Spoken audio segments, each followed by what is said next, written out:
Hello there, and welcome to the Our Time Film Podcast, where we talk film, TV, games, and all that jazz. Let us know tomorrow. This week, we're talking about The Suicide Squad, DC's latest Yeah, film. My name is Tom, and as always, I'm joined by my co-host John. John, it's been forever. We haven't recorded in like 3 weeks. How are yes, you? I'm doing great. It is weird that we haven't recorded for a long We've had a time. break, haven't we? But we have been watching films and all that jazz. Oh We know yes, it's us. It's of Tom and John. We course. always, What always, are you, we always watch what are something. you saying? Yeah, of What are you course. We've watched saying, so man? much.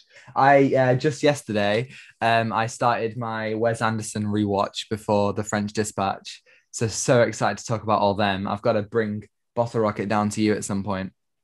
Yeah, and just discuss all of his films. So I'm pretty looking forward to watch all of them. Oh So yes, yeah. the film season has just begun. Oh yeah, the film season. Let's oh yeah, there's a lot. I think pretty much we've got a couple of weeks. We're doing Bad Batch next week. We're gonna do Tenet for a 1 year special. A couple of weeks, and then we're gonna go straight into we've got Shang-Chi, a couple of weeks after we've got Venom, and then we've got, like No Time to Die, Eternals, Ghostbusters, loads and loads of stuff. It's gonna And be then great. yeah, you got all of that, and yeah, this year for films it was okay. Yeah, I think it's going so far There's been too some well. bangers. There have been some Yeah, bangers. there have been some Um, bangers, but sometimes there wasn't. Black Widow. What? Yeah, Space Jam yeah. 2.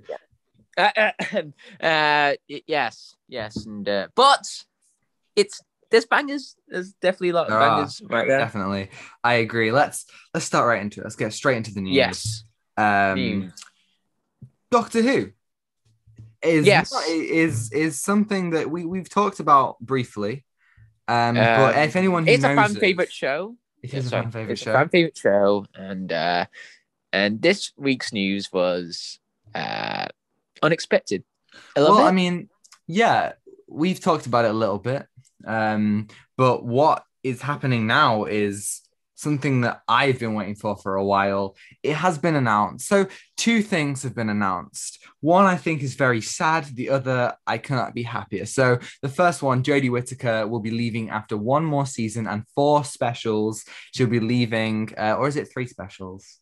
Who knows? I think it was, Um, yeah, three specials. and so she'll be leaving 2022 after season 13, and then an Easter special, a summer special, no, like a New Year special, an Easter special, and a autumn something special.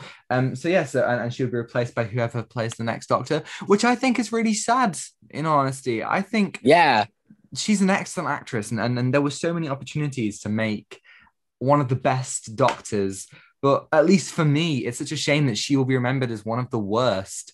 And all that is down to yeah, Mr. Chris Chibnall, the showrunner and writer of most of the episodes of season 11 and 12, who, good news, is also leaving. That's the good. good news. I'm so happy that he's leaving. Um, He's done I'm irreparable hoping damage. that someone will bring back the spark of Doctor Who because Bring back the Russell T writing, Davis. the writing, bring. Oh, we can't bring Stephen Moffat because he's left and doing sort of the work. But Russell T Davis, Yeah, please bring him back let's do it. because Let's do he it. has Bring back done. either of them. They're both great, and I miss them. I really do. Um, Yeah, well, it's just yeah. that, here's the thing. Chibnall has he in fairness, he has one more season to make it up. He could make a great What season. one more? He could One make a more. great season, a great few specials. He could reverse all of the messy stuff that he did at the end of season 12. I think that he can really fix it. Um, I think there's Yeah, potential depending on the writers he uses and the ideas, but I'm not holding out hope. It's a real shame, but I will remember Chris Chibnall's tenure in a bad way, you know, yeah. and that And is upsetting. the way the first episode. Wait, who wrote the first episode for Jodie Whittaker's Doctor? Was it That Stephen was Moffat? no, it was Chris Chibnall. Oh, Yeah, that one was a good intro. That was a yeah, good I intro. quite liked it.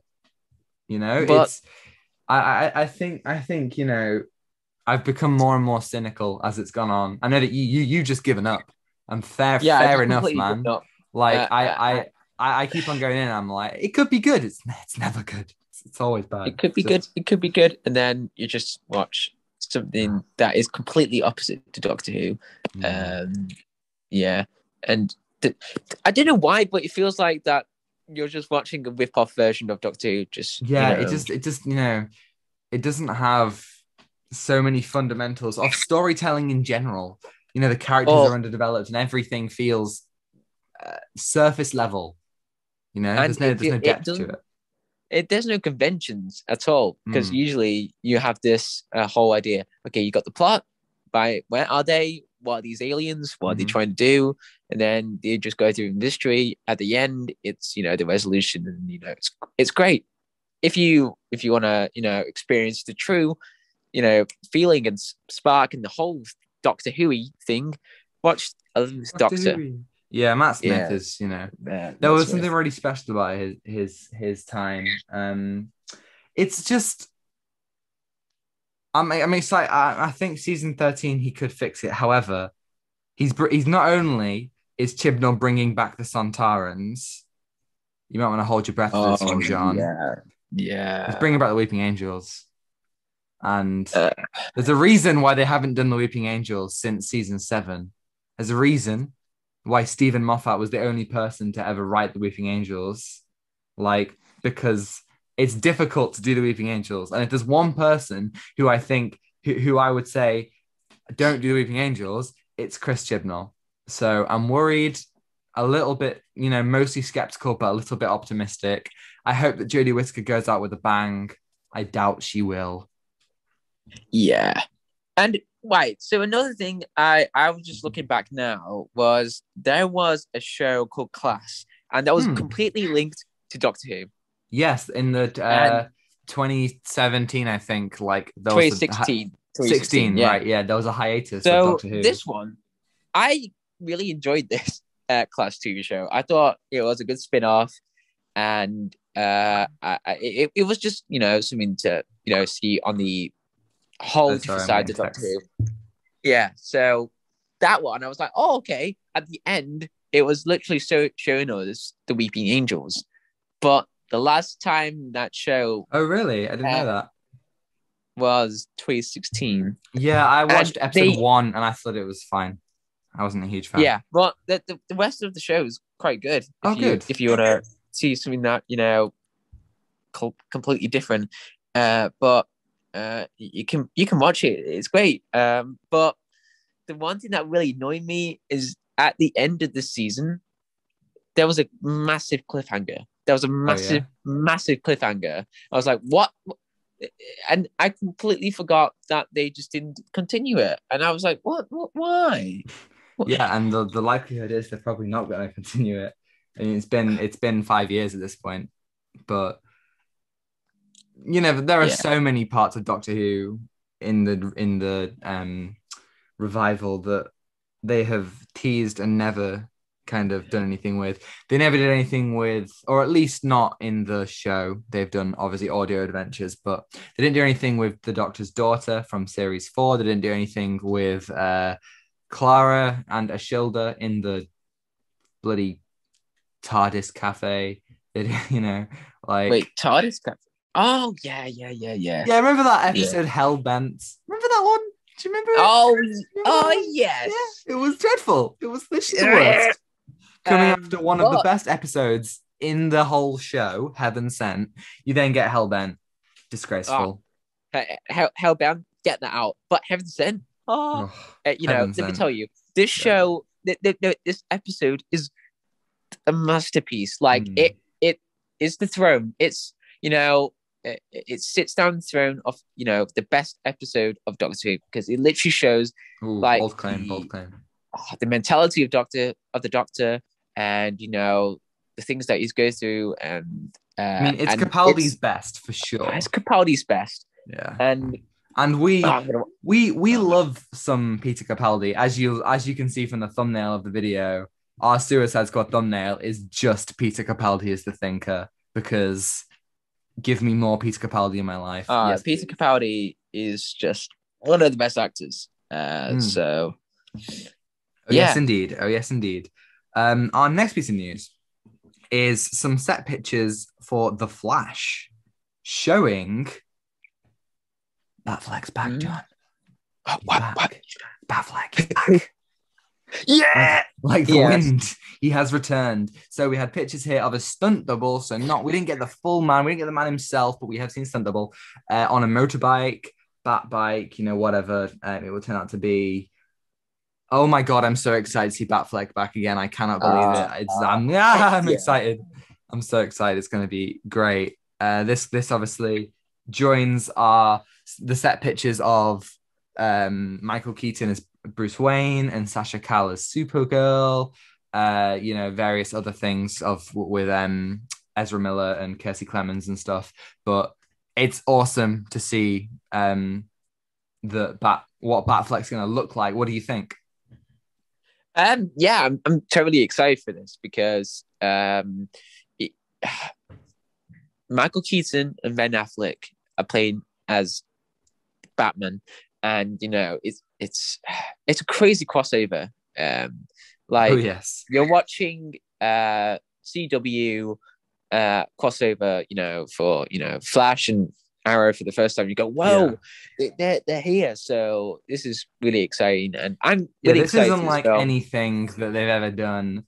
This I mean, it's like it's like what they're gonna do with No Way Home in Marvel. Which, by the way, I said weeks ago when we recorded our Marvel 2021 episode, maybe we'll get a Spider-Man trailer. Still no bloody Spider-Man trailer. What the hell?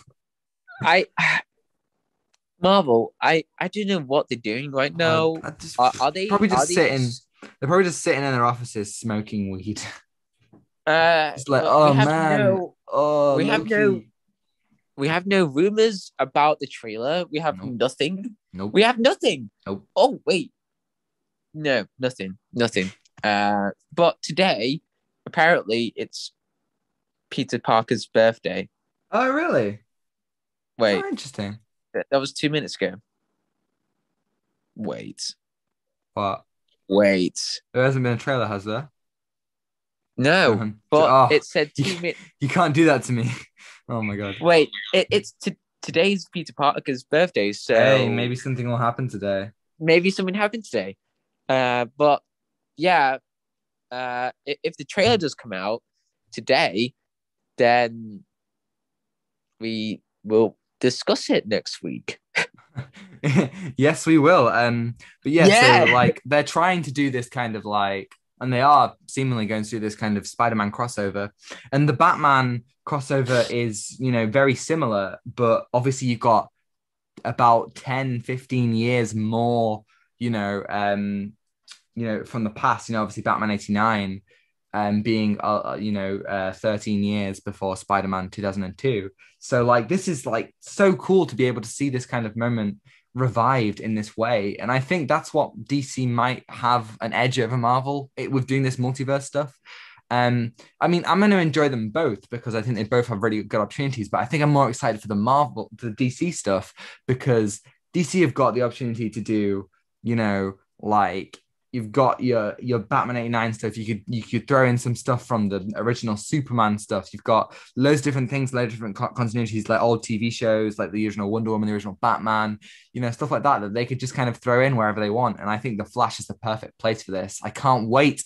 It's November next year, so we've got a while to wait, but I'm yeah, excited. and I feel like that they got a lot of time on their hand, and they're gonna go do the film, and hopefully they will give creative control to the director, Andy Muschietti. Yes. So yeah, so Well, I mean, hopefully they're doing Warner great with their Brothers. director control at the moment. Yeah, It yeah. really is looking great. Another piece of DC news is it seems that Mr. Oh, J.K. Simmons will be returning as Jim Gordon for the Batgirl series on HBO Max or Oh, film or whatever this has to do with it. A couple of weeks ago, we had the news that Batgirl has been cast. I can't remember the name of the actress who was cast, but she was recently in the Heights. And now the rumor on the street, it's been reported that J.K. Simmons is going to return as Gordon. This is another connection to the Snyderverse. What do you think? oh, that's great. That's great because we loved J.K. Simmons in Oh yes, yes, in the Snyder Cut. Leslie Grace. That's right. She'll be playing Batgirl. Oh yeah, that's the name. So yeah, I'm looking forward to see J.K. Simmons returning because yeah, I'm looking forward to it, and having that connection to be in the Snyderverse again and having Batgirl, that's great. And we can see the relationship between Jim Gordon, and Batgirl, and you go, oh wow, okay, so we're gonna see like something from the comic. Yeah, I mean, that. Yeah. I think that we've had some great Jim Gordons. Obviously, can't wait for Jeffrey Wright in the Batman. Gary Oldman was great in the Dark Knight trilogy. Ben McKenzie, amazing in Gotham. But who we didn't really, in both Justice Leagues, we didn't really get much from J.K. Simmons as Gordon. And I'd love to see, and obviously, Batfleck he's already he's 20 years on into his career. That we're not going to be able to see his kind of blossoming new relationship with Gordon, but we might get that from a different angle, from Batgirl's perspective. And this show, if it is a show, unless they want to make it a film, obviously it was originally going to be a film directed by Joss Whedon. Thankfully, he left. But this show has the opportunity to bring back loads of people from DC's current universe. So this is going to be set in the same universe as Man of Steel and Batman v Superman and Justice League, whether that be the Snyderverse or the whatever they want, the regular DC verse, whether it's all the same thing. They could bring back Batfleck. They could bring back Alfred. They could introduce this version of Robin. I think there's some really, really, really interesting prospects here. Yeah, that's really, really interesting to think about. To bring, returning characters. So yeah, I'm hoping Warner Brothers will do that. So me too. We also got our first picture. I don't know if you've seen this, but we got our first picture of Lord of the Rings, the TV show. Oh yeah, I've seen it. Yes. Yeah. It looks amazing. So it does. So this came with a release date of 2nd of September 2022. So still got a little bit to wait, but I completely agree with you. This looks amazing. I mean, so we've got this. You'll see it on screen right now. As you've got this this small person against this huge, beautiful landscape. This built city, which I must say, at least from the imagery of the films, I'm not familiar with. I'm not sure if they said what it was, but it just looks so interesting. What do you think? Yeah, as we talked about the Lord of the Rings TV show, it's going to be a prequel, but from the first shot or for the photo of it looks great, and I feel like that they're gonna bring back the whole universe, Lord of the Rings. What makes Lord of the Rings Lord of the Rings? So why it's so magical, why is it so entertaining to watch, or to bring that Tolkien's whole idea of it. So and if this is going to be intended to be set in the same universe as the films, you've got some really interesting, in terms of the locations, you've got some really interesting opportunities to explore some locations from the films. But in the past, if you've played Shadow of Mordor, haven't you? Yes. Did you play Shadow of War? No. Right. So Shadow of War, you actually see Cirith Ungol, the fortress in Return of the King, from which Sauron unleashes his army, and it sends a huge beam into the sky. Yes. You see that before it fell into the hands of the orcs, back when it was like a citadel for Gondor. And it's so cool to play there and see it. Gondor. To to properly see it like that, and it's really interesting. However, this show, there's so many opportunities to do that. There's so many cool prospects to see places that we know. But in the past, in the first Shadow of Mordor game, it was all set in Mordor itself. You saw like the Black Gate being built. It's so interesting. Oh wow! I think there's some I need really to play cool it then. options for that. Oh yeah. Those games are loads of fun. I never finished Shadow of War though. I never did. I'm just with a lot of games. I'm really bad at finishing them. I must say.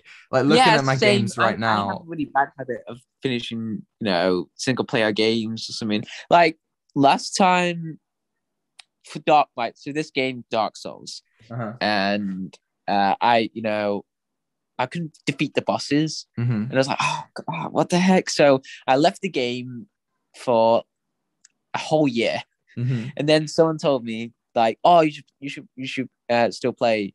Wasn't that The, was Zane, wasn't it? Our thumbnail editor yeah, at yeah, college. yeah, yeah, yeah. So Zane, oh yeah, I remember that. So Zane told me you should definitely replay it. I go, okay, I can't defeat this boss, so I did, and then I just finished the whole game. I was like, wow, I Banging. should, yeah. So More experience, I guess. But yeah, no, I understand what you mean. I like I still haven't finished Halo 3 when I was playing the Master Chief Collection. Didn't finish Shadow of War, didn't finish Red Dead Redemption 2, never finished Lego DC Supervillains, never finished Battlefront 2 campaign. Like, I'm just really bad with it. I can't lie to wait, you. wait, you haven't finished the Battlefront 2 campaign? I know it's tiny, but I played a little bit and I thought it was all right. I And I then played it and I thought it was. it got I think boring as it's soon good. as It was there good. was a It really was good good. mission where because obviously you play as Inferno Squadron, and there's a really cool mission where you get in an AT-AT, right? You steal an Yeah, AT-AT and then like you have to like escape the Imperial facility. I thought that was absolutely awesome. And then it just kind of got a bit boring. I just kind of was just like, yeah, it's just like they joined the rebellion and I just kind of lost all interest. I mean, a story really has to hook me. Like yeah. Lego, a lot of the Lego games are really easy and like really like nice games, just kind of sit back and just play. But Lego DC Supervillains, I just wasn't really feeling it. Oh yeah, and I wish. Right, so here's a game that you can make you entertain and Mhm. can make you story driven. So I have played Resident Evil Village and God Mm. of War. Those are completely different genres, and they all rely on story driven elements as well. So they didn't really drop the ball like with everything, because sometimes video games it can lose some touch, it can lose Yeah, some I mean, Arkham Knight. Arkham Knight. Oh yeah, you can Arkham lose a Knight lot of stuff in there. started out really well, but the momentum really kind of like The fizzled Deathstroke out. boss battle. Wow, it's so Still haven't got awesome. over it. I wish they do a Deathstroke boss battle in Gotham Knights or in the Suicide Squad game. Oh, Um, I forgot about those. I just forgot they were happening. But here's an interesting thing. I don't know if you saw, but James Gunn said his original pitch. I mean, we're not even talking about Lord of the Rings anymore, but who cares? His original pitch for the Suicide Squad was going to be the Suicide Squad versus a brainwashed Superman. And he said that if he's given the opportunity to do a sequel for the Suicide Squad, he's going to do a Suicide Squad versus Justice League film. How cool would that be? Imagine the Suicide Squad oh, versus Cavill's Superman. That would be great. I need to watch it. That would be so Wow. cool. Honestly, If nothing else, to see Henry Cavill back that as that Superman, that would be that amazing. would work.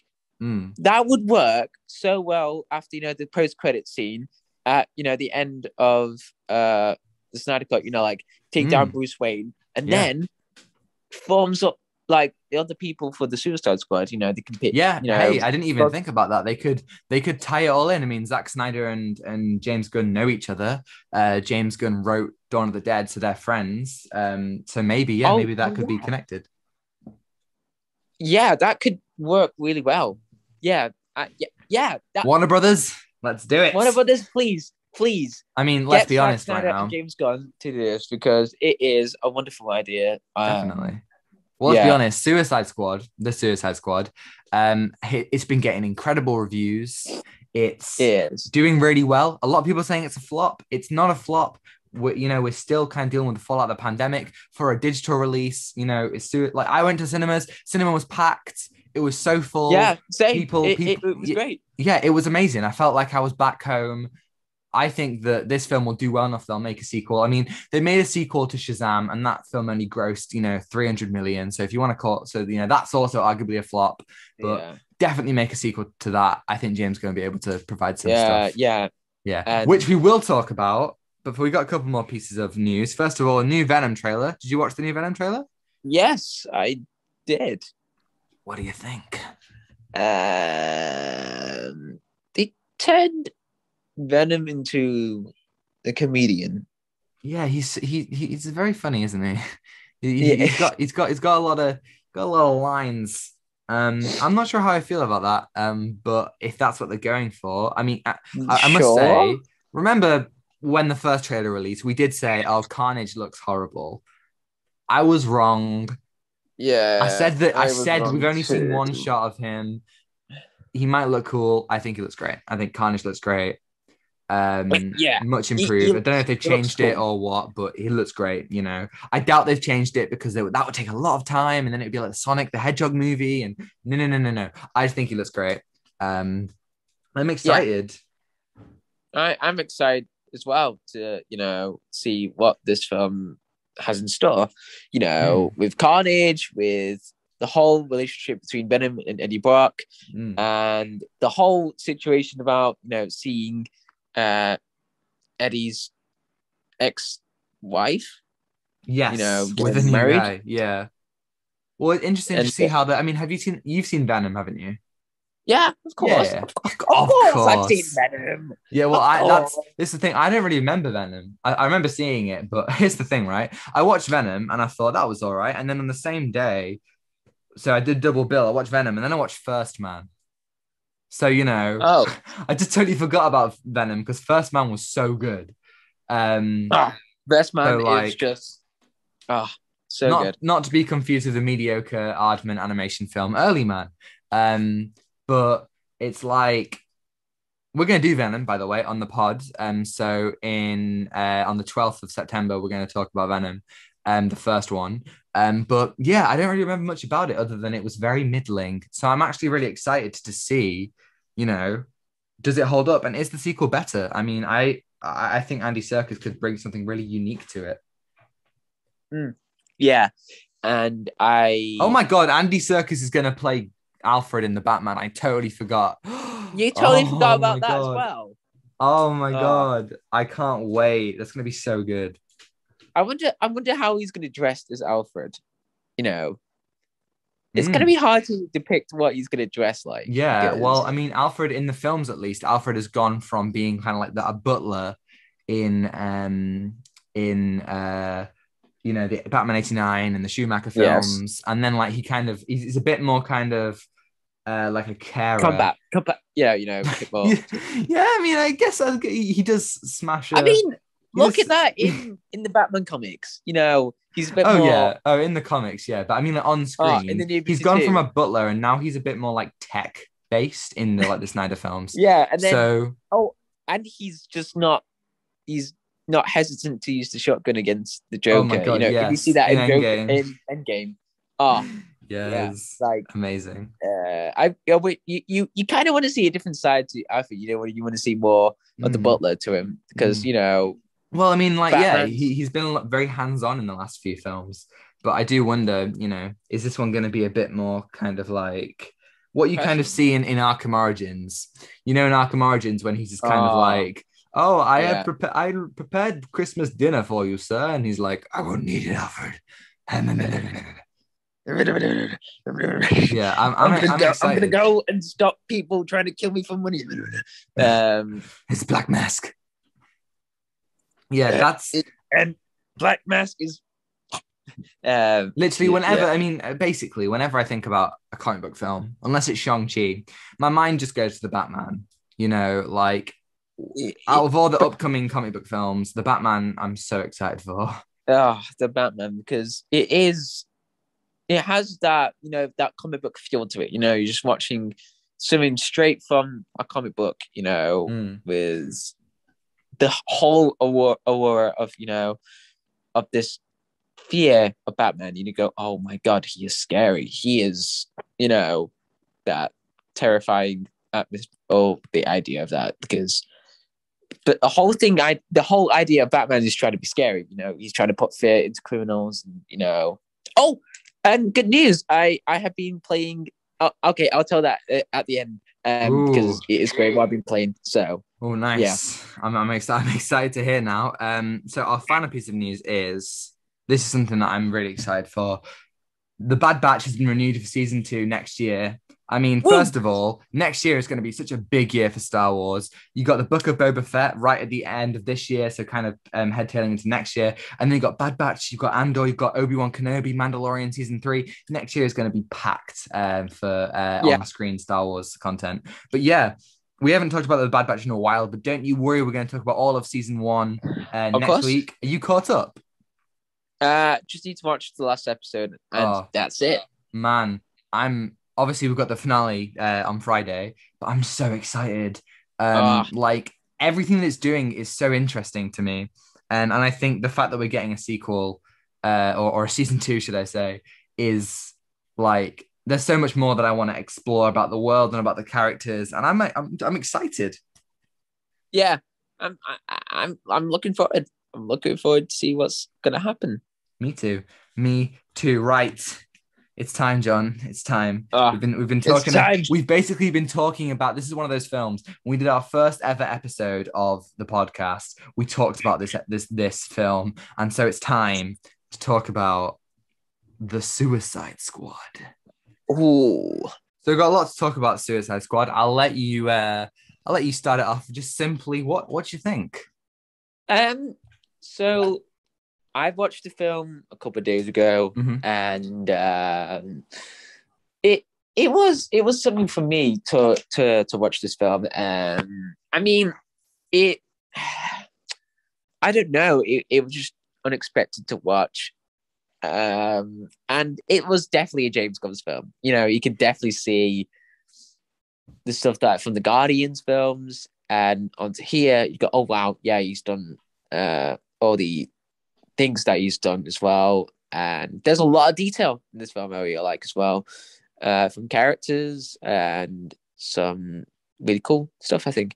Well, the whole film I really liked was the characters, the whole I like the story as well. So yeah, but I was having mixed feelings about it, about the Suicide Squad. I thought, oh, this is too ridiculous. I don't know.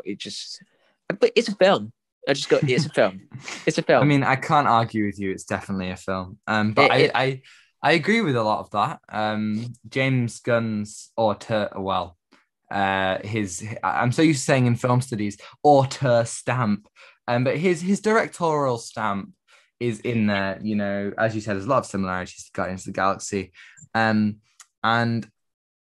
yeah, this film, I really understand what you mean. I think immediately I was so taken aback. I was so like, what?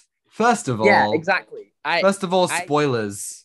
This is spoilers. Oh, yes. Spoilers. There's like so much to talk about from the get-go. You can't avoid spoilers. If you plan to watch it, don't watch anything about it. Just watch it. Like, you can't really talk about this film without talking about spoilers. And I think that came immediately with the opening.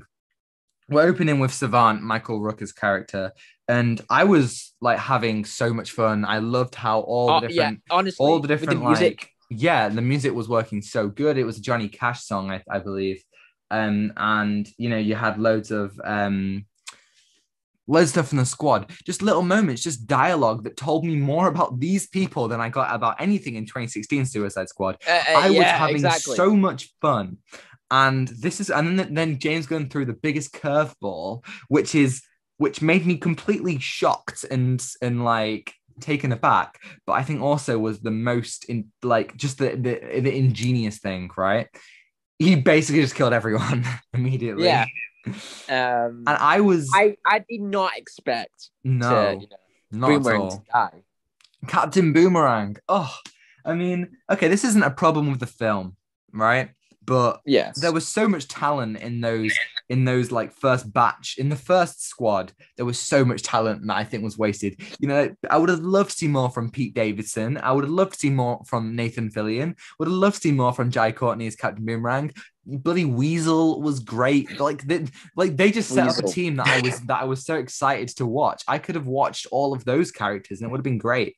But I really, really liked how they all just died. I thought that was amazing. I mean, the whole joke about this is like, don't get attached to Yeah. these characters. Yeah, and but yeah, the opening was great. As I said about like the music, Johnny Mm. Cash songs playing, and the whole introduction to Savant, and with all the other characters, and I was like, yep, they're gonna die because the opening, and but yeah, but Yeah, throughout this Boomerang film, died. it Oh, makes we you finally found out. We finally found out what TDK does, and he's the completely useless. the detachable kid is who he is with his arms. I mean, that was literally like just the strangest thing. Like we've been theorizing, ooh, what does TDK stand for? Like, is he arm fall off boy? Like, what's happening? And then like I just thought that was hilarious. Yeah, They knew how to use those characters, those stupid characters, and they used them for a purpose. I yeah. think I thought it was great. the marketing did this film dirty, in my opinion. Not because it made the film look bad, on the contrary, it made the film look great. But I think I think I expected a lot more from some of the characters. I think I agree. in the efforts that the marketing took to make the everyone feel like they had a similar stake in the plot, it made me more excited to see characters who we weren't, you know? Like as you said, they killed off Captain Boomerang. He was one of the highlights of 2016 Suicide Squad. I agree. Yeah, I rewatched Birds of Prey just before I went to the cinema, which might I say is such a good film. And they even reference Captain Boomerang in that. And I just thought they wouldn't kill him. They'd at least have him do some stuff. But I think it was his death that made you think, okay, they're willing to kill anyone right now. Um, yeah. I think the only person I knew was safe was Was Harley. Harley? They're not gonna kill Yeah, Harley. Are they they're fuck not gonna gonna kill kill her. Harley Quinn? It's just not gonna happen. Yeah, Like Harley Quinn is like, DC's like villainous poster girl. It's yeah, Joker and Harley Quinn. They're the two like DC villains that people think of. It's like you're not going to kill off a Wonder Woman and Batman because those are like the two biggest DC like superheroes. It's just yeah, not going to happen. Not in a franchise like this anyway. But yeah, I think that opening was so surprising, but also so genius, and I really liked that about it. It was ballsy. It yeah. was it Oh, was a move yeah, that was like I didn't expect that, but I also thought it was really cool.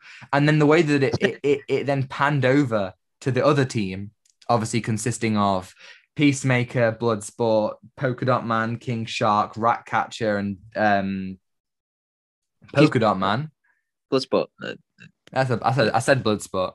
Yeah, yeah. But I seeing think I said Polka those Dot Man twice. characters, on the diversion, is quite funny because Yeah. are they gonna start the film in like a rescue mission, or they're gonna go, oh, of course, this is the Suicide Squad. This is the whole Mm. thing as well. But the funniest thing, as you said about the whole introduction, which just got more than in the characters in the 2016 version. So Yeah. yeah, it's great. And but the whole film, I'm gonna say this: Bloodsport is my favorite characters from this film. He Okay. is such a cool character. I I really like really like. Bloodsport. I think everyone in that main team, once you get Harley Quinn and Rick Flag in there, they're all done brilliantly. One of my favorite things about this film was they didn't need Harley Quinn to be a main character. They didn't need it to be a story about her. She doesn't go through any big kind of arc. She just continues her journey from Suicide Squad and from Birds of Prey. She doesn't have any kind of huge, like, emotional journey to go on. And I think that's okay. You know, I'm glad that they knew when to use her, and I'm think that my least favorite part of this film for me was her like strange romantic subplot. Oh, yeah, that was. I mean, this is definitely a James Gunn's film Yeah, because with the whole sequences and with the music, that that was unexpected. Have that whole subplot moment with the general president guy. the president guy. Yeah, I think Definitely, like yes. by the end, my kind of first thought was, and I've thought about this a lot, and I think I definitely liked the film more than I did when I left the cinema upon thinking about it, and like replaying some of the best scenes in my head, which I think is the way that I think all films should be. I think every film ever, even if it's terrible, you should give it another go because most films, will improve the more you watch them, the more you understand what they're trying to do. Um, and but my immediate thought was, I loved Act One. I absolutely loved Act Three. Act Two, I wasn't a huge fan of. I thought Act Two was Yeah. just just kind of like trotting along, treading water, waiting to get to the whole Starro bit. Which might I say, the Starro stuff at the end was bloody awesome. Um, Oh, yeah. but and I think getting to know the characters was great. I think my favorite character actually was Ratcatcher. I thought she Oh, was really? so interesting. That she's not a villain, not in any of the way that Oh, any of the yeah. other villains aren't villains. She's got such a tragic backstory, and she has been victimized just because of her association with the rats. And she also has such a pure heart and such a bubbly kind of personality. She sleeps in and she kind of jokes around, but also she's willing to make friends with King Shark, who no one else is kind of willing to make friends with. And then at the end, she gets such a very, very nice, like emotional, you know, finale. Not to mention the fact that you know, she has the right motives at heart, when it comes to Peacemaker at the end with him turning his gun on her. She's the one who says to him, "Is this really necessary over this tape? You just destroy it. You don't have to kill me, you know." And I thought she was such an amazing emotional core of the film. And I'd love to see the actress, kind of do more as the character and go places in her career because I was unfamiliar with her from before this, and I think she did a really good job. Yeah, I agree. She with the whole character and the acting, I thought it was superb. Like the background to what Ratcatcher was, the first one, and I was, we knew that Taika Waititi was going to be in this film, but he played Yes. as the first Ratcatcher, so that was really Yeah, cool. he didn't And like. I was expecting him to be something like really unexpected, something kind of out there, like I don't know. I think a lot of people threw out the idea that he'd be playing Starro, but I like that he had an emotional role, and it was a serious one. It wasn't kind of just thrown in there to be comedic, like Korg in Thor Ragnarok or Endgame. It was it had a purpose, and it's a standout role because of the fact that it ties so closely to Ratcatcher's arc. mm, yeah, and I really really like that she was like the emotional core of this film, Definitely. Ratcatcher, and like the whole idea about rats. And again with James Gunn, I was watching the whole analyzing of the film. New Rockstars, New rock stars. they Oh helped me, yes. go through the film and like the whole theme to it as well. And the theme, I don't know what theme it was, but it was called Ratism. And that Yes. was like the whole at the end of the finale, like Mm. Ratcatcher having over her rats to fight the big, huge starfish. So yeah, Yeah, I mean, it just goes to show, isn't it? James Gunn can make people tear up over a big tree saying "We are Groot," and he does the same thing here with just a load of rats. running, and Ratcatcher holding her light in the air and crying because, everything is overwhelming her and she's using, everything that her father taught her to save people.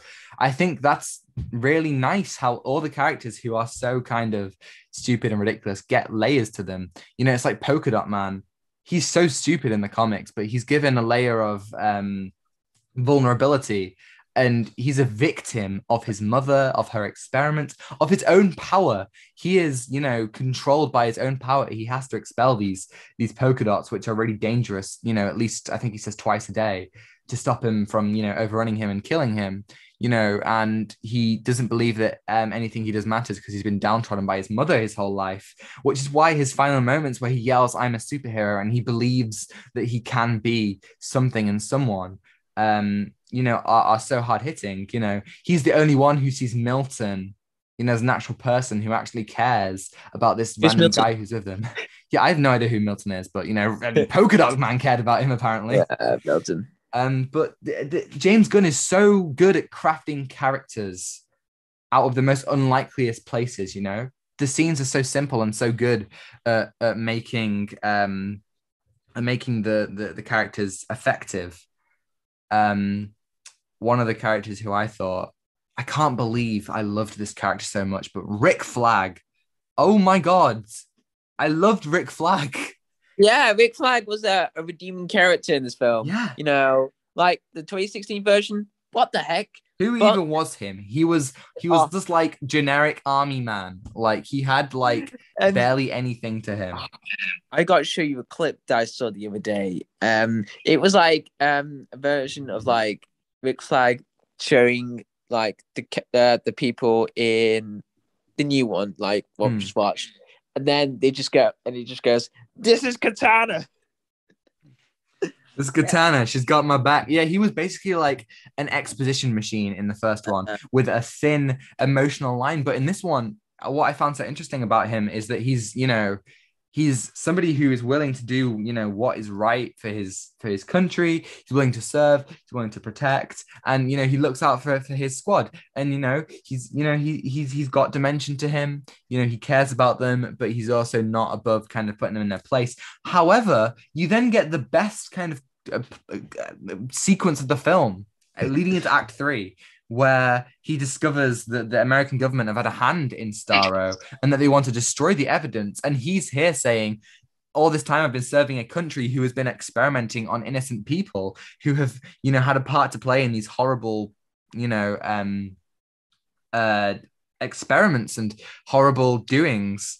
And he just can't deal with that. And I love that. It was such it was such a surprising amount of depth for a character who I really feel like, I wasn't looking forward to him that much when going into this film, Yeah. But I don't know. There's a lot with the film, that is overwhelming and with a lot of stuff that goes through, I think. Yeah. I mean, the amount of gore that you see in this film is just... There's a lot. There really is a lot. It's one of those films where it's like, it's R-rated and it uses the R rating to its advantage. Like as you were saying before, everyone dies at the beginning, and it's the gore in that is definitely used to its advantage. You know what I mean? Yeah. Like, you're not supposed to get attached to these characters, but like throughout the film, I mean, I don't mind it, but it was like, oh wow, okay. And especially the part where King Shark, Namare, I don't know what this real name. Namawe? Namare? Okay, Namare. Like he ripped a soldier in half. I was like, what the heck? Like, this is definitely showing the crazy mind of James Gunn. So what does the trailer say? From the beautifully horrific mind of James Gunn. And I think that was exactly what it says. If the Guardians films were R-rated, I think this is a lot of what we would see, this kind of stuff. And yet King Shark is one of the most kind of sweet characters, while being such a gory one. I texted you the other day, and I said that I'd found a spoiler, right? Yeah. I hadn't, but I thought I Oh, had. So you got somebody, food. You got some food. no, right. So it's not even that. It's just that I misinterpreted. Somebody put an Instagram post with a picture of King Shark, and next to it, this is an artist on Instagram, and next to the picture was you know the scene of the fish where the fish make the silhouette of Yes. so it was a picture of King Shark and then a picture of the fish, and I thought that meant the you know the scene where Harley goes like crazy and like beats up other people and you get all the flowers. I thought that it was him in flowers, as if like, oh, he's dead, he's dust now, he's just flowers. And the description of the post was poor shark. And I saw it and I went, God damn it, that's a spoiler. King Shark dies. Oh, For oh. fuck's sake. And I unfollowed the guy, right?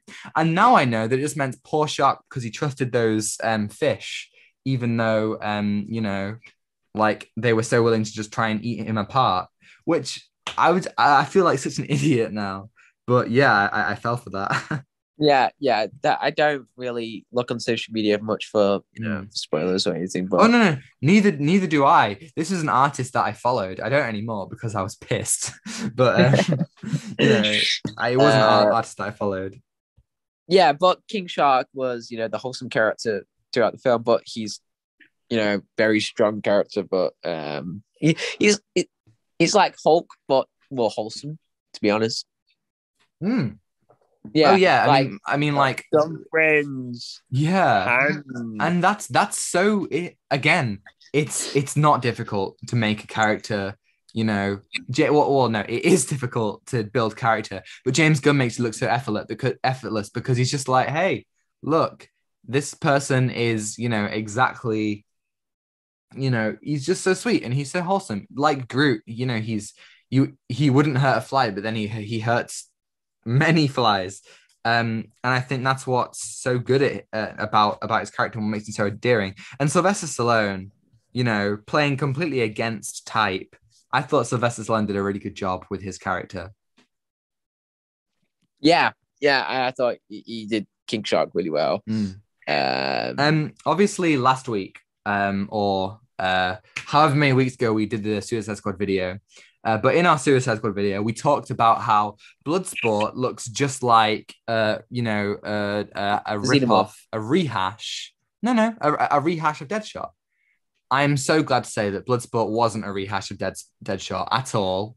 He wasn't, you know, taking that role. He was his own character. He was a completely different thing. And okay, so you think that your favorite character was Bloodsport. So kind of like talk a little bit, like what are you thinking about Bloodsport?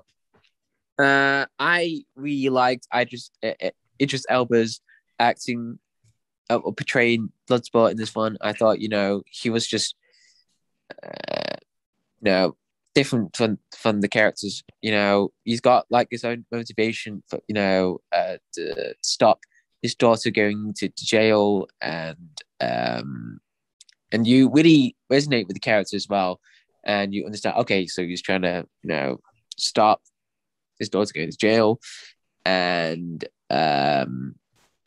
what else? And I really like the suit as well. It looks really cool. Oh, Because I with the mean, gadgets, the with the gadgets gadgets, were so bloody cool. Like just before they fight Starro, he makes like the biggest gun with this like rotating thing on it, just starts like just destroying. I thought that was so cool. It's the kind of thing that I just think was I remember in the featurette, one of the featurettes with James Gunn, he talks about or is it a featurette or it might have been an article, it might have been the Empire article, in fact.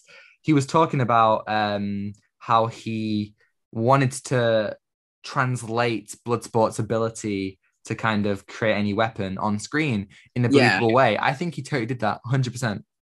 yeah. And I really like with the old cool CGI around his suit, and I was like, yeah, that's a really cool Oh man, character the to have. CGI was used so well. There were so many practical effects, but at the same time, you know, I think that they used the CGI in a perfect way. And I think it all looked perfectly integrated into the film as well. Yeah, and I really liked it. So Bloodsport, I thought he was like a fun character. Yeah.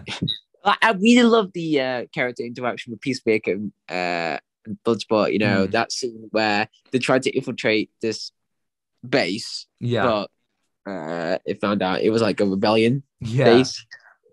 Yeah. Well, that was okay. So that is kind of so. I agree with you. I loved a lot of the comedy. Sometimes it was a little bit too much for me. Yeah, Um, it kind of fell but flat yeah, sometimes. sometimes it did. But I think most of the time, and this is true for the Guardians films as well. James Gunn's good at doing comedy, and I thought that was great. Um, However, the one thing that I felt was so underdeveloped was the whole Corto Maltese side of everything. So you've got this rebellion, right? That barely has any screen time. You get maybe 3 scenes of the rebellion. You don't understand much about why they're rebelling or their motivations or anything about Yeah, the true. leader. I felt that was so nothingy. And then you had this whole like thing with two generals who were trying to fight with each other. One of them wanted the power, the other one had the power, and then eventually one of them got the power, and the other one was basically only there to be sexy for Harley Quinn. Like, you could have made those two characters one, cut out the stuff with Harley Quinn. I think it would have been. I also think this film was a little bit too long. I feel like the film would have been better. Not that it had needs stuff cut out, but I think the pacing would have felt better if they took out the whole romance scene with Harley. You don't show Harley from the point where she gets from the beginning to when they find her, and then you can kind of like re-edit it so they find her when they're about to bake her out, and then she tells, and then like you kind of get a flashback of her getting captured and then doing the whole action bit. I don't feel like that was needed. And you're just kind of muddling it up by having two different presidents who have different agendas. And the first one generally has like these motivations, wanting to do good for his country. And the second one, did I say second one twice? Yeah, well, the first one has these motivations. Second one, just like a blank military leader. And then when they're overthrown, it feels like nothing. And the film feels like it's antagonistless for so long. And I think that's like my big problem with the film, which I haven't really seen anyone talk about. Not that I've really read anything or watched anyone talk about it in depth, but that was the thing that I was just it really, it took me back from what I think this could be top tier comic book film, but I think that really restricted it for me. Yeah, and I feel like with the whole background to the backbone to the whole film is there isn't a lot to it. You know what I said about the rebellion, but I feel like sometimes the characters are a bit shallow sometimes. Mm. Like with Peacemaker, but sometimes with Rick Flag, I feel like I wanted to see more of Rick Flag in this, but then he died. Well, I Got think killed. that what I think with Rick Flag and Peacemaker in particular was I agree with you. I think they were used very shallow and they didn't have anything to them until the point where Rick Flag decides that he needs to keep the intel, and Peacemaker, for the sake of peace and liberty and completing his task, goes against him. I thought that was one of the most effective scenes of the film. I think John Cena turned from a likable but kind of douchey guy to just a terrifying force of nature on a dime. I thought he did that really, really well. And I think that made his kind of rigidness and their characters, it strengthened them because you understand then where they're going. I thought that Peacemaker was such an interesting character, and I loved, the way that he will go to any means necessary. And, I love the way that his arc doesn't end with him kind of learning the error of his ways or anything, but his arc ends with him, kind of being shot by Bloodsport, because he goes way too far. And as Ratcatcher says, he tries to kill her, even though, there's no reason to, other than him being thorough. And that's kind of, the ridiculous part. However, did you stay for the end credit scene? Yeah. Yes, I think. Yeah. Yeah. Yeah, I didn't like the end credit scene. I'm not gonna lie. Yeah. Um, I'm just kind of annoyed that Peacemaker's still alive. Yeah. Same. I didn't have any connection to the character as well. I was like, oh, okay, he's just a Hmm. Well, douchey I mean, guy. I guess that's good because if you can't relate to the character, that means that you're not a murderer. Oh, yeah, Congratulations. I have good news. You're not a but murderer. but yeah, I I wasn't really interested into the character. I was like, oh, like before the film, oh, okay, we're gonna see John Cena in this film, but I then didn't see him. I didn't see him at all. no, no, he I wasn't there. just saw like a walking helmet. It was weird. You mean a toilet? Yes, of course. Uh, yeah, that was Yeah, weird. obviously they brought him back from the dead for the sake of the Oh wait, Peacemaker wait, show. Oh, wait. Can we just talk about one scene in particular yeah, right. where okay, so the King Shark he Yeah. nearly eats Ratcatcher, and Yes. then Peacemaker just wears his undies. Yeah, he's just in his tidy whities, man. Hell yeah. That was so strange, but I kind of love it. Uh, yeah, that took me off guard, but yeah. So the characters died in this film. Polka Dot Man, he Mm. died as being a superhero. Yeah, I liked that. I like the idea that he dies with, in a sense of elatedness. It reminded me very much of Fred Weasley in Harry Potter and Deathly Hallows, the book, where he dies with the last laugh, the ghost of the last laugh extra on his face. But I felt like it was played for jokes too much. He was like, "I'm a Yeah, superhero," bang. It should have been more like, "I'm a superhero," and then he gets down, and it's more of an emotional moment because I was quite attached to the character, yeah, and and he I just think dies so soon. they balanced the comedy and the tragedy of his life in a really really good way. I like how he kind of opens up more and more as the film goes on, and the mum stuff was really funny. Yeah, That was great. Like at the end when he's like, when Bloodsport's like, "Hey, you know who that is? That's your mum," and it cuts to, like a huge like of his mum. I thought that was like just really cool. yeah. Um, I really like that was that just funny bit. funny. It was just Yeah, funny. And I think this film succeeds in being funny in a really good way, especially since the last Suicide Squad film was anything but funny. It was just like tragic how unfunny it was, you know? yeah, and yeah, I thought the comedy, the whole winning joke of Polka Dot, seeing her mum was Yes. fun. That was Uh, great. what else? I like the soundtrack. There was some great Mm. sequences as well. Oh yeah. That whole sequence, like the fight sequence with Harley, that was great. That I was really so liked that. good. I Like think the whole mise en sense, like yes. all the colors, and then There you can was see so those little many. Yeah, go on. animated animals Yeah, while there were fighting. flowers and birds. That was so good. You get to go inside Harley's mind for some really nice, like long takes. I thought that was great. You get like a taste of what I think worked so much in Birds of Prey. Birds of Prey, of course, had the stunt coordinator from John Wick. So that's got loads of amazing like action scenes in it. I think that brought that. I think all the action in this film in general was really good, really well done. Um, you've got like a classic like beach ambush with at the beginning with loads of different characters and superheroes and villains being kind of mowed down. Then you've got your like infiltration into an army camp, which is really cool. You've got your like hand-to-hand combat fights, like buildings falling down, fights with a huge monster. There's a really cool little arc with Harley and a javelin. Javelin's javelin. I think that was just like fun. Javelin. Oh Harley my god. Harley was fun, and I really appreciate that about her. Yeah, I Um, thought that she wasn't. She was a good character that was used well in this hmm. film. Yeah, Seeing she reminds me very much of Captain Jack Sparrow, right? She's got a really interesting story to tell, she and they've does. She and they've does. told they've told that interesting story in Birds of Prey. I'm sure that the Ayer cut had an interesting story to tell of hers as well, but it wasn't that interesting in the actual cut. But in this, she wasn't like the main character, like Captain Jack Sparrow in Curse of the Black Pearl. She's like the seasoning. She's like the thing to spice it up and make it like, make there be so much more fun. And I think she did do that. I think she was loads of fun. Yeah, and Apart from the weird romantic subplot, which I'm Yeah, sorry, but I I don't know thought why that was was point. there. I think that What's was the pointless. Yeah, what's the point of it? There is no point of it. What's the point of the sex scene? I The only I, I point don't of that know. whole 3 minute, 5 minute thing was in order to kill that general. But you could just fix that by having both generals be the same character and just have them kidnap Harley. Oh It's yeah, it just, was confusing with the generals. I thought, wait, I thought that gen. Wait, I thought that gen. Yeah, it was yeah. just.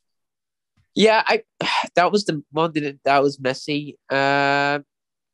Well, the one thing that really took me off guard was Mhm. the whole. Oh, we didn't get Oh, like the whole background to Peter Capaldi's Thinker. We didn't right. get really much into it.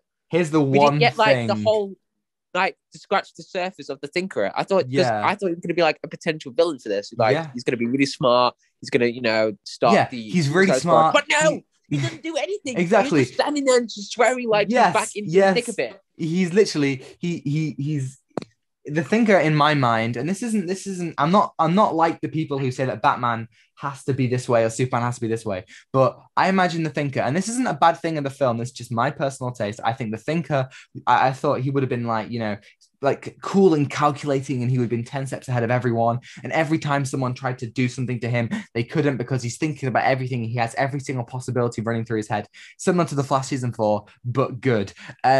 And Peter Yes. Capaldi, in the scene where he explains Sostaro and he explains what the American government did, I thought that was a great scene. I thought Peter Capaldi shone. It was like Doctor Who. Other than that, I thought he was just there. He wasn't really used that well. I thought they really wasted him. And that's I fine. That is yeah. absolutely fine. But I love Peter Capaldi. So that's my problem because I love him. Yeah, that And was that's my not problem. I that's not a problem with the film, but it's my taste that was therefore kind of I was disappointed by that, I'd say. yeah, I wish what you said, I want to see more of the character of the Thinker because he's going to be this massive villain. In the film, what he's going to do? He's going to be this cold, calculating thing. No, he was just there, and I was like, oh, okay. But then, for this, what you said about like him at the Thinker explaining about why what the Suicide Squad doing there, what they're trying to do, and Mhm. trying to get all the information. The I don't know. At first, it took me off guard. I was like, oh, right, they're just gonna give us a dump of exposition about like USA doing this whole experiment with Starro, and I was Mm. like, I was off guard. I was like, wait, they just explaining this to us now. It was a bit overwhelming, a bit. Just I understand that. I think what I've found with James Gunn films is that I think he's very good at masking his exposition. He makes scenes where they tell you information a lot more interesting because he uses character with it, and he also makes it makes it sensical for the story. Like showing people his presentations because of course they'd have to be briefed on their mission. However, I understand that then therefore feels jarring that you get such an exposition dump at one time. and then we don't go like we go back a lot of flashbacks with Mm. like him going back and then just like the experiments, but and to have that flashback of the younger Thinker, I thought he didn't really explain much about like the whole thing around his head. Mm. Those massive things. I was like, Yeah, oh, there were less in that flashback, and then he has more, and it's just like there's an interesting there's an opportunity for an interesting character that I think was wasted. If you want to have Peter Capaldi in your film, do it, but I don't think he should have been the Thinker. There was no point. And no, yeah. I didn't want the Thinker I from the wish he Flash was. in a Yeah, I wish big, he was a scientist, and yeah, that's just it. like a regular scientist, and that'd been great. He didn't have to be the Thinker from the Flash with the huge, ridiculous chair and the stupid body swap storyline. But I don't think that him being the Thinker was completely necessary either. Yeah, that one was like, oh, okay. So I was a bit thrown off by that. But what else? I thought the cinematography was great in this. I thought it was used well, with a lot of sequences. And the sequence I liked was, that fight between McFlag and Peacemaker, Yeah. that shot around the helmet. I thought that was good. Yes, I agree. I think that there's a lot of really good uses of space and setting. So I thought that was really really cool.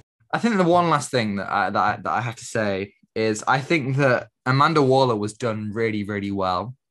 Yeah, She wasn't, like in the first one, she just kind of disappears for the sake of, I don't know, she's being mind controlled by Enchantress or something, and then she kind of comes back just for the sake of saying, "Aha, I'm still here." But I think the fact that she sets up this whole mission, she sets up two teams specifically to let one of them just die, and then she has second team for this and doesn't even tell them why they're already there, only to protect the government, her and the government's own secrets. I thought that was really good. I think she was a complete dick, and that's what she should be. Viola Davis is an absolutely amazing actress. She did a perfect job, and I love how throughout all this exploitation and murder, when they want to go off and do something, she sticks to her principles and she's about to kill them all. But all throughout the film, you see her like, what the word, like the staff, I guess, kind of working for her, and throughout the film they're always questioning her, like, are you really gonna like send her Bloodspot's daughter to prison? Are you, like, did you really, like, these people are already dead? Are these, like, do you really experiment on children? And then they just kind of like, they've had enough and they knock her out for the sake of letting them save the city, which then, of course, leads to the end where she is the one who is exploited and, we'll keep this piece of data if you don't let us all free. I think that was so good. It wasn't, she was an antagonist in her own right. And I think that was so clever. I think this film will greatly benefit a second viewing because so much revealed in the third act impacts how you view the rest of the film. And I think that's going to be so cool going forward. yeah. And I feel like with the whole the Argus, the base, I feel like Yeah. there was I wish there was like more stuff in it. I feel like that was like a bit in the background, just like there, just for a reason, just Yeah, just I understand that, but I like how they were more kind of present than they were in the first film. yeah, true, true, That, true. Like yeah, giving us like a personality, what definitely. what it's like. So, Final rating. do you have any final things, or should we go straight onto the rating? Uh, well, this was definitely a film to experience, honestly. Like with everything that was going on, and it was like overwhelming, but also exciting to see what James Gunn was doing. And Definitely. I like the characters, but I wish there was some stuff that they kind of worked on with the characters as well because it was a bit shallow. Yeah, I understand that. And I have no criticism of the story. I thought the story was good because it was like a proper Suicide Squad story. Like Yeah. it's crazy, it's with these characters, and I thought it was just perfect for that as well. And with the soundtrack was enjoyable. It felt I like agree. it was the Guardians. Locations. So I thought the locations and set was great. yeah, I agree. Yeah. So out of 10, what are you thinking? 8 or 9. No, Yep. no, not 8 or 9. 8 or 7. Okay. Well, I think I'd agree with 8. Um, the thing is, I love so much what DC's doing that this kind of falls as like a middle tier of like the latest DC stuff. I think I still prefer Man of Steel and Batman v Superman. I think I prefer Aquaman and Wonder Woman. It's about the same level as Birds of Prey for me. Yeah, I prefer Snyder Cut and Mm. Yeah, and I get Aquaman that. and like everything. I feel like that's the core of DC. Yeah. But this was a good film. It was a great film. Hey, don't get us wrong. I really loved it. And I'm really glad that other people are loving it too. And James Gunn's not done with DC. He's got Peacemaker coming out. I'm excited for that. I didn't like that he's still alive, but I'm excited to see, what happens there. And also we've got, he says that he might do a sequel, which might be Suicide Squad versus Justice League. He might do something else. I just think that, like, DC is doing great with its directors and its creatives at the moment. And yeah, bring on the Batman. Let's do it. I'm happy with Suicide Squad. But yeah, I'm still waiting for. I don't think. I think I haven't seen a DC film that I've enjoyed as much as Batman v Superman in a while. or even Man of Steel. I think DC peaked 13 years ago. I'm kidding. But I'm waiting for a film that I'm really like, this is it. It's a bloody masterpiece. And a lot of people have liked Suicide Squad and they've called it a masterpiece. Joe, who we did our Suicide Squad video with last week, he called the Suicide Squad a masterpiece. I can't agree with him, but I'm happy that other people are liking it a lot. Yeah. It. I don't think it's a masterpiece, but it's a great comic book film to enjoy because Definitely. it does hold up to it. But Hey, and like the Snyder Cut, whether or not you like it is better than the other one. So the Suicide Squad is so much better than Suicide Squad 2016. It's 200%. It's 200% better. Yeah, definitely. I agree with you. Shall we move on to viewing? Yes, let's get on to the viewing. All right, I'll let you go first. What have you watched or read? I'm gonna talk about what I just played. Okay. Batman Telltale. No, you did it! Yeah. Oh my God. Now, if any one of you don't know, but back in episode 4 of the podcast, I let John borrow my Batman Telltale. He didn't play it, gave it back to me like 5 months later. You've played it. Oh my God, I'm so excited. Tell me about it. So I just finished the first episode and then I'm nearly finishing episode 2, but nice. I am enjoying it. It's so good. I know. Yes, here we go. This is actually from that very same episode. This is in my top 10 video games of all time. So I am a huge fan of Batman Telltale. It's not like Arkham, which is perfect. It has more of a leading on the story, on more of the detective work, but it still has great gameplay. I'm a huge fan. Oh, I love it. The writing's great. And like the whole Batman, it's just like it's so cool. It's so cool. Honestly, like you're just being this Batman and doing all the cool stuff as well. And it's I can't explain it. It's just enjoyable to do. It's just, get into it. Your choices you make are, that important to the whole thing. And I need to play a lot more Telltale because it is really fun to do this. Yeah, so and you get loads of as it continues, you get loads of different iterations on rogues and stuff, and it's just so interesting. Yeah, and I bought. No, it was free. It was free. The whole thing's free. Really? Both? Yeah, on the store. All 10 episodes? Yes, all 10 episodes. Wow. And the new season as well. There's a new season? No, the sequel. The evil. Oh, right. Oh my God, that one is just as good, if not better. And I have to say, I really hope they make a third one. I know that Telltale as a company isn't running anymore, but I believe some other studios still making Telltale stuff. I believe they've moved or something, but yeah.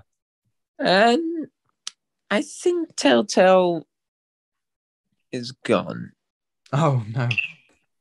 Yeah, it's gone, but I think there are some people who are still kind of continuing their series. It defunct 2 years ago. Well, I thought there was still people working on it. John, please, no. They need to make a series. They need to make a third one. Number 2 ended so well. Well, I mean, anyway, how I played it, number 2 ended with a cliffhanger, like a huge cliffhanger. Like 2 huge cliffhangers. So like, please make a third one. I don't know how, but somebody gotta do it. That's how I feel with like watching Class. That one. So yes. Batman Telltale, it is so good. Whether you just make your own choices, and you have to be so careful, like what you say, because the characters go, "What?" Yeah. Will you shake Falcone's hand? I didn't shake Falcone's hand. I don't remember if I did or not. It's been a while since I played it. But I was like, yes. But there was some little glitches in the Batman Telltale. It was funny, but I ignored it. But it's Telltale. But yeah. And I really like the character interactions as well with other characters like Falcone, and Catwoman, Alfred, and like the whole the cliffhanger episode 1, like Batman. Spoilers.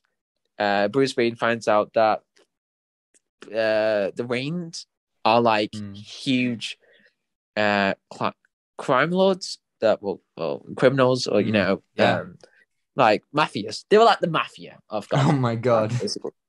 Yeah. So they were doing everything for Falcone and doing all that. And I was like, wow, this is totally different because well, like the whole Wayne's idea, Batman defending Gotham, but this takes a whole new perspective of Batman, what he's trying to do for the city. So it is really good so far. So yeah. Yeah, I love me some Telltale. I'm a huge fan of the Back to the Future game. It's one of my favorites and perfect continuation of that trilogy. So what would you give it out of 10? So far, 9 out of 10. Pretty good. Yeah, I agree with that from episode 1. Yeah, amazing. But I'm on episode 2 halfway through. And spoilers. Falcon just got killed by a cop. So yeah. Oh, really? Oh my God, Yeah. I remember that. Yeah. Yeah. So that was unexpected. I was like, oh, what? He died. He got killed. So now I'm gonna see Mayor Hill as Batman. Yeah, I'm gonna see as Mayor. Yeah. Amazing. Anyway, yes. So Tom, what have you watched? Well, I've watched so many things when I went away. I really consumed some fine cinema, but I'm going to talk about 2 films and a TV show. Obviously, if you have anything else to talk about, you can. And so what I'm going to talk about first of all is Arrival. So John, you've been telling me for weeks to watch it, for years to watch Arrival. Obviously, Denis Villeneuve is doing... Thank God, you finally watched it, man. Yeah. Thank God. Obviously, Denis Villeneuve's doing Dune, and previously I had watched Sicario and Blade Runner 2049. Dune or Dune. Duen. Oh, interesting. So I watched Arrival. I also watched Prisoners. I loved Prisoners. And Arrival was amazing. I'm really upset that I missed it at the cinema now. Whenever it came out, but yeah, I didn't catch that one. But yeah, I was a huge fan of it. Watching it, literally, I woke up at 3 a.m. to go on holiday. Left at 3:30, and I was just in the camper van, like with the lights like really low, and like the sky was like a really dark gray, and it was really atmospheric. I just had my headphones in, and I was watching Arrival, and it really sucked me in. This intriguing mystery that seeped in character. With this language barrier and this woman who is trying to figure out always communicate with these aliens that have arrived on Earth. And I think it's such an interesting comment on humanity and the way they react to big events. Also, to the way that different people kind of deal with their own like trauma. But then obviously, I'm not going to spoil it, but the twist in it is so interesting and so... it just changes the whole kind of context, but it makes it better. And I just think it was amazing. I really do. I was a huge fan of it. I love that kind of sci-fi experimental stuff, which kind of pushes boundaries. You see a lot of that kind of stuff in Blade Runner 2049. And I think Villeneuve is an incredible director. He did it so well. My one thing, and this is a one thing that pisses me off in a lot of films, but it did it. And I'm annoyed, but it didn't ruin the film, but I was annoyed by it. Okay, so they basically is a scene... This isn't a spoiler. Spoilers. No, this isn't a spoiler. Don't worry. There's a scene where they show the aliens, right? I just didn't like it. I just don't like it when they show the aliens. I think it's always less scary, less atmospheric, less intriguing when you show the aliens. Obviously, this isn't always the case. In Alien, it's great. In Predator, it's great.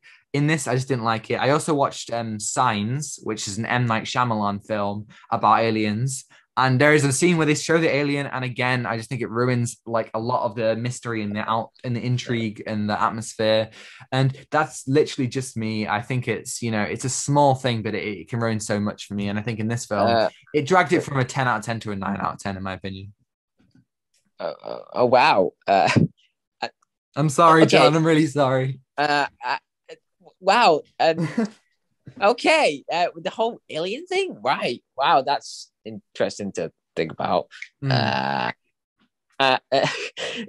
right, so you're saying that the whole alien reveal is like ruining the atmosphere of the film? No. It's less. I think there's less tension and Less tension, there's right? less tension and there's less fear of the alien. And because as soon as you find out exactly what it is, it becomes okay, I'm gonna quote Batman Begins.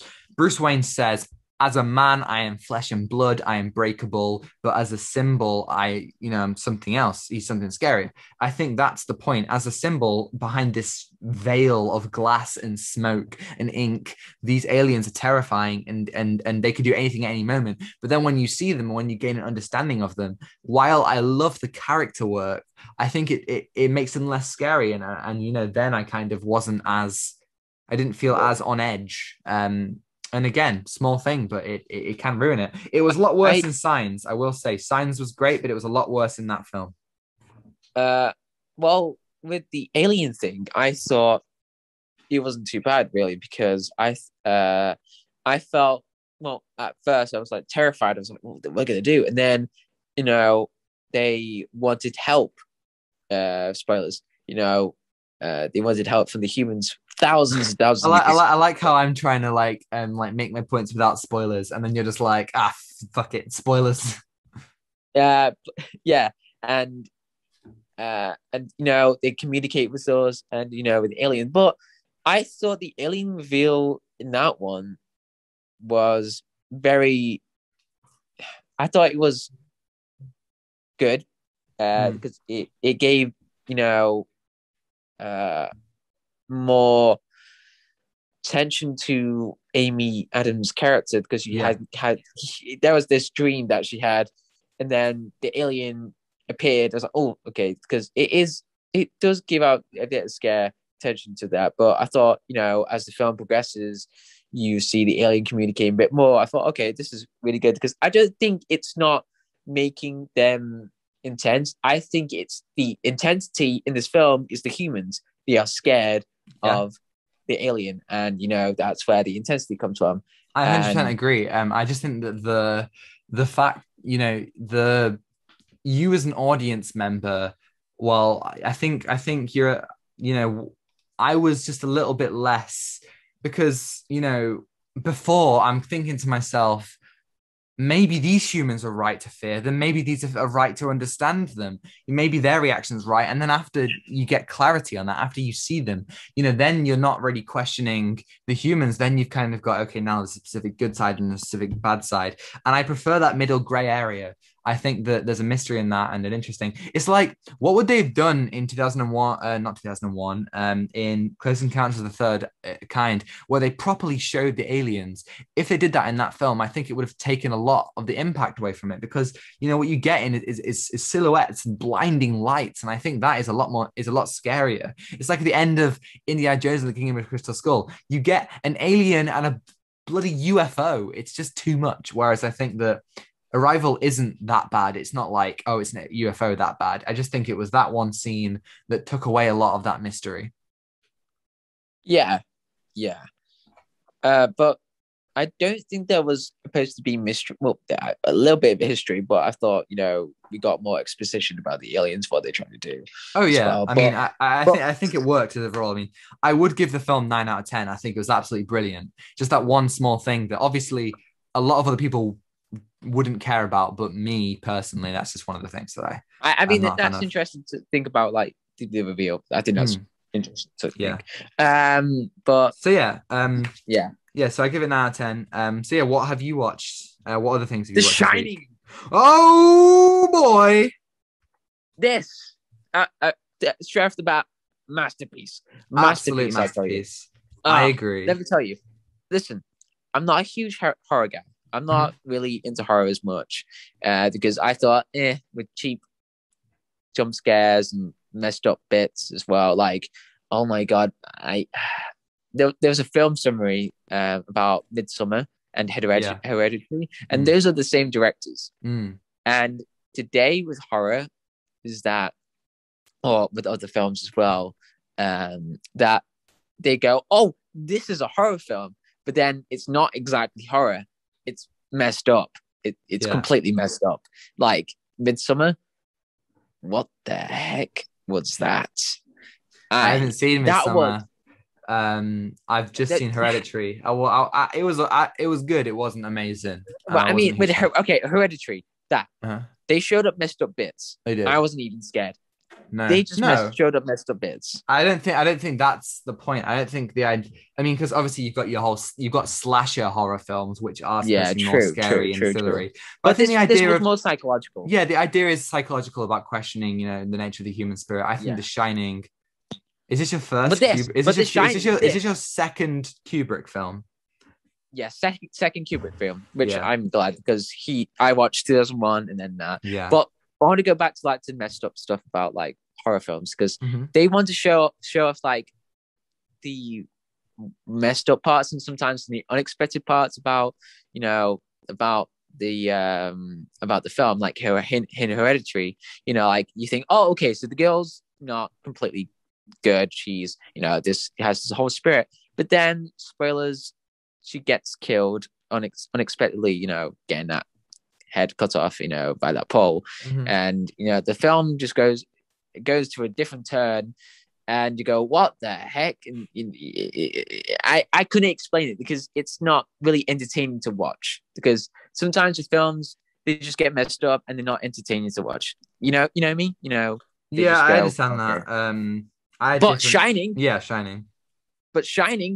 that one made me scared and maybe excited to watch because I want films to excite you, like horror films. They just go, okay, this guy, he's going to be living here for a long time, and then throughout the film it just starts slowly building up the tension. Like it slowly makes you scared about what is this hotel, what is this living spirit, and what the heck's going on. And then you explore more and you go, wow, this it's that scary, to be honest.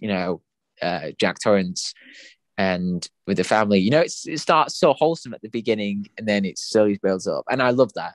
And the music, I can't oh believe. my god, the music. Oh, the music's incredible. I can't believe, man, that obviously Stephen King wrote the Shining, the book. I can't believe that he doesn't like the movie. I mean, because He doesn't. Yeah, He doesn't. Famously, he doesn't like the movie. I haven't read the book, but I think the movie's amazing. The movie's amazing. Come on. I mean, this is basically Jack Nicholson's audition for the Joker. Like so many of his elements of his performance in Batman '89 are, you can see through his performance as Jack in The Shining. I think it's amazing as well. And the cinematography, oh my god, I love the cinematography in this. Like at the beginning, it's with like the I'm not sure if they filmed it on helicopter and then with the music as well. Like it's the creepy. Blade Runner fact about the start of The Shining. Oh, tell me. Right. Buckle in, right? So in the theatrical Blade Runner, right? Yes. As you know, there is Deckard's voiceover going throughout the whole film, right? Yes. And instead of the film ending with Deckard getting into the elevator, right? Yeah. It ends with him and Rachel driving away, right? Yeah. Using reused shots from The Shining. No! Yep. Yeah. Obviously, in the final cut, it ends with him getting in the elevator. But yeah, they ended it with him and Rachel in a car, and then they had that car going like on mountainous roads using the footage from The Shining. Can you believe that? No. Oh my madness. God. Absolute madness. Oh, yeah. Oh my God. So I thought, yeah, so this was like the first epic horror. Yeah, first epic horror. And sometimes with epic horror today, it's a bit overboard. You know what I mean? Like sometimes it gets with messed up stuff. But this one, I thought it was like, kept safe because it was building up the tension, giving us like the dark atmosphere. It's like, oh my God, this is the hotel, like this is a living hotel. And it was creepy, seeing that transformation of Jack Torrance going through the hotel.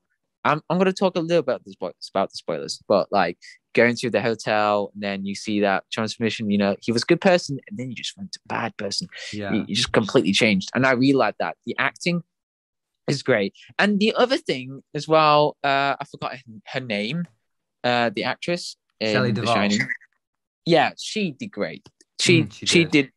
She did, and However, she got an Oscar for the worst actress. really, that's interesting. Yeah, Didn't know that. Well, yeah. here's a kind of really upsetting fact. She was really, really badly abused by Kubrick during the filming of the film. I don't know if it Oh, was physical, but he was definitely like he like really made her time horrible. He would shout at her, yell at her. There, uh, you can see some like B-roll clips. Not that you'd want to, but yeah, it's well documented. Worth noting uh, that uh, Kubrick was a pretty messed up guy, and so yeah, he made her experience in that absolutely horrible. Yelled at her a uh, lot. oh. Yeah. Sorry, it's burst your bubble there. But I have a question before you say like your oh my god, my brain. Your Uh, final score. Before I give you your final score on The Shining, I'm interested. Are you gonna watch uh, Doctor Sleep? yes, I've got the film. Bruh, Doctor Sleep is so good. I don't know. Do you have the extended cut? I have on a Blu-ray. Is it the extended one?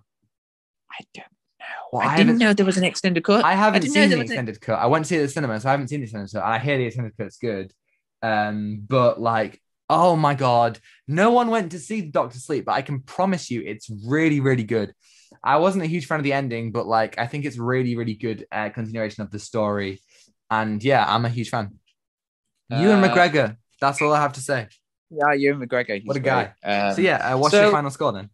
uh, okay, I'm gonna be different on this, right? Ooh. Because what you told me about Stanley Kubrick and Mm, what he did, mm. right?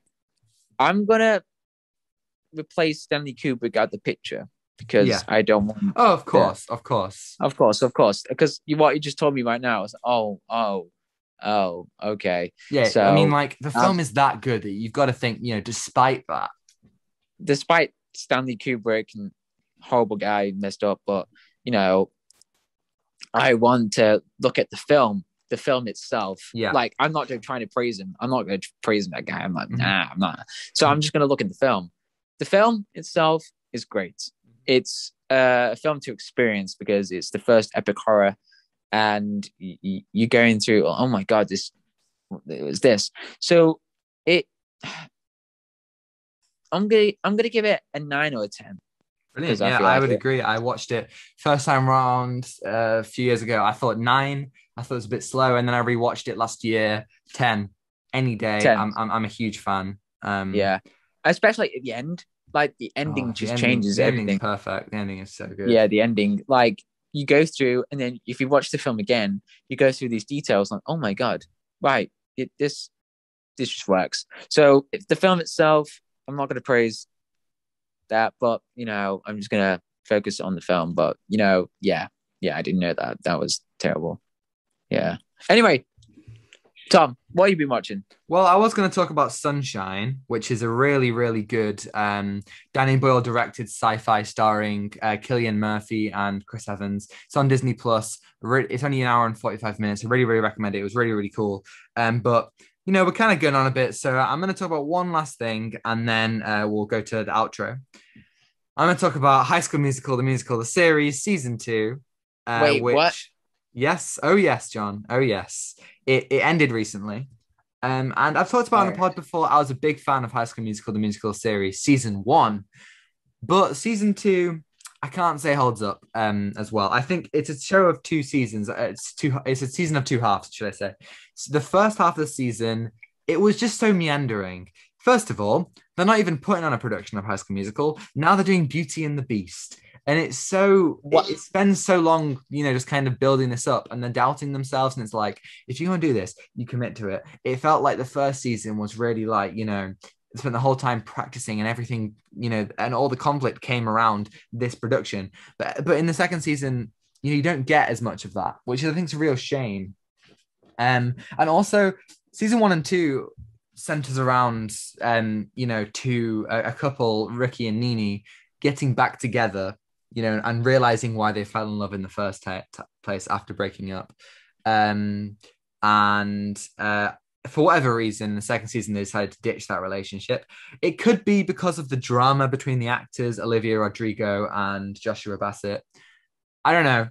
But I think they spent so long in this season struggling with what to do with those two characters. And eventually, I think they did some great stuff with them. But the first half of the season just spent so long. And then when they eventually got broken up, I didn't even care because they spent so long just meandering. And I think the best characters just didn't get enough screen time. The best characters were obviously Gina and EJ, who are so much more interesting and have so much, their arc so much more intriguing about, them not knowing where they fit and what they want to be, and also regretting choices of the past. It ends really well. It ends really, really strongly with a really, really good song called Second Chances. And I think the second half season is really cool, but I thought the first half just struggled. And due to that, I didn't think the season was nearly as good as the last one. Wow. Short thing, but I really enjoyed season one. I didn't think season one. Season two was as good, so I'll give season 2 a 7 out of 10. I think that's fair. Nice. Shall we move on to outro? Yeah, I've got nothing else to say about what I watched. So brilliant. Yeah. So brilliant. Take us out, John. Right. Okay. Thank you, people, for listening for our, podcast today or yesterday or whatever time. You could be listening in ancient Rome. You could be listening in. You could be listening to it on a boat. Or on a biking ship. What's the green eggs and ham? Green eggs and ham. I will eat it in a seat on my feet with a sheet. Okay. I don't remember green eggs and ham. All right, shut up. Okay. So, thank you again for listening. Mm-hmm. Please do wear your mask when you go into the cinemas because we want them open, and wash your hands when you're meeting people. Just meeting people as well. And if you're living in a country with HBO Max and you want to see the Suicide Squad, go watch it in the cinema. I think you'll get a better experience out of it. Yes, you'll get a better experience. Do not watch it on TV unless you can't get out the house or anything in like which that. Case it's we fair understand. Enough. We understand, but do go see something really good at the cinema because this film is great. It's great to watch. Oh yes, yes. But we just talked about the spoilers, so. So if you listen to it, sorry, we didn't warn you. But yeah, if you enjoyed the video, give it a thumbs up, and if you want to see more, we've got loads of stuff. If you want to hear us talk about 2016 Suicide Squad, that was last week. We've got loads more of other DC content that we've covered, including Wonder Woman 84 and loads of other stuff. Also, Marvel stuff as well. If you're interested. You can also subscribe if you want to see more. Next week, we're going to be talking about the Bad Batch season 1. We've already talked about the first 5 episodes, maybe it was 6 episodes of the Bad Batch, but we are going to be doing talking about the rest of the season, about how it all came together and if we liked it or not. Spoilers, I did quite like it. It's not over yet, but I have quite liked it. And if you want to get in touch with us, you can email us at outtimefilmpod@gmail.com. Tell us what you thought of the Suicide Squad. Tell us what you think about any of the news. Tell us what you think about Batman Telltale, Arrival, The Shining, High School Musical, The Musical Series Season 2. Any of that kind of stuff, you can get in touch with us at our email and we will read it out on the pod. But don't worry because no one emails us anyway, so it's fine. Or you can get in touch with us or just follow us on Twitter or Instagram. I tweet out sometimes on Twitter and Instagram. You just see our thumbnails and our really, really cool art from our thumbnail guy, Zane. You can also follow me on Twitter at Tom the Bodman. I don't really do much, but I like it and retweet a lot of stuff. I think that's everything. Right. Everything? Yeah. That's everything. Yeah. Awesome. So yes, without further ado. Take what you're giving. Yeah, this is you. Give nothing back. Right. Goodbye. Goodbye.